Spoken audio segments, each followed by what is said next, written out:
നമുക്കിന്ന് ടേസ്റ്റി ആയിട്ടുള്ള ഒരു ഫിഷ് ഫ്രൈ ഉണ്ടാക്കിയാലോ? അപ്പോൾ അതെങ്ങനെ തയ്യാറാക്കുന്നതെന്ന് എളുപ്പം തന്നെ നോക്കാം. ഞാനിവിടെ എടുത്തേക്കുന്നത് അയിലയാട്ടോ.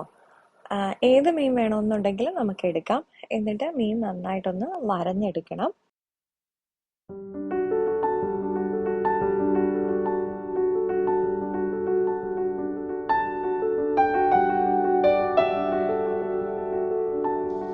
ഇനി നമുക്ക് മീനിന് ആവശ്യത്തിനുള്ള മസാല തയ്യാറാക്കാനായിട്ട് ഞാനിവിടെ ഉപ്പ് എടുത്തിട്ടുണ്ട്.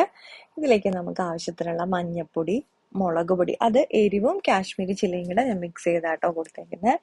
ഇനി ഇതിലേക്ക് ഞാൻ ചേർത്തത് മല്ലിപ്പൊടി, ലേശം കുരുമുളക് പൊടി, അതുപോലെ തന്നെ ലേശം ഉലുവ പൊടിച്ചതും പെരിഞ്ജീരകം, ഒരു നുള്ള് അരിപ്പൊടി ഇങ്ങനെ ചേർത്ത് കൊടുത്തിട്ടുണ്ട്. ഇനി ഇതിലേക്ക് ലേശം നാരങ്ങ നീരും കൂടെ പിഴിഞ്ഞൊഴിച്ചതിന് ശേഷം നമുക്ക് കുറേശ്ശെ വെള്ളം ഒന്ന് ചേർത്തിട്ട് ഈ മസാല നന്നായിട്ടൊന്ന് കുഴച്ചെടുക്കാം.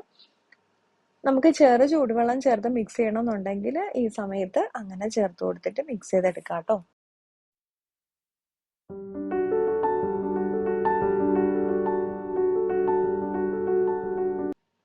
മസാല റെഡിയായി. ഇനി ഇതിലേക്ക് മീനൊക്കെ ഒന്ന് ഞാൻ പുരട്ടി വെച്ചിട്ടുണ്ട്. നമുക്കിതൊരു അരമണിക്കൂർ ഫ്രിഡ്ജിൽ ഒന്ന് റെസ്റ്റ് ചെയ്യാൻ വേണ്ടി വെക്കാം. ഫ്രീസറിലല്ല, താഴത്തെ തട്ടിൽ. തലേ ദിവസം ഇതുപോലെ മസാല പുരട്ടി വെക്കണമെന്നുണ്ടെങ്കിൽ അങ്ങനെ വെക്കാം കേട്ടോ.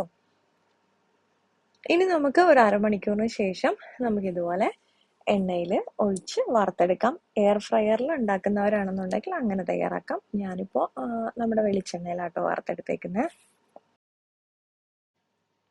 നമുക്ക് ഒരു സൈഡ് ഫ്രൈ ആയി വരുന്ന സമയത്ത് നമുക്ക് അങ്ങോട്ടും ഇങ്ങോട്ടും മറിച്ചിട്ട് നമ്മുടെ മീനിന് പെട്ടെന്ന് തന്നെ ഫ്രൈ ചെയ്തെടുക്കാം. അപ്പോൾ ഈ മസാലക്കൂട്ടിൽ നമ്മുടെ ഫിഷ് ഫ്രൈ ഭയങ്കര ടേസ്റ്റാണ്. അപ്പോൾ എല്ലാവരും ഇതുപോലെ ഒന്ന് ട്രൈ ചെയ്ത് നോക്കിയിട്ട് ഫീഡ്ബാക്ക്സ് കമൻസ് ആയിട്ട് അറിയിക്കാൻ മറക്കല്ലേ. ലൈക്ക് ചെയ്യാനും ഷെയർ ചെയ്യാനും കമൻറ്റ് ചെയ്യാനും മറക്കല്ലേ.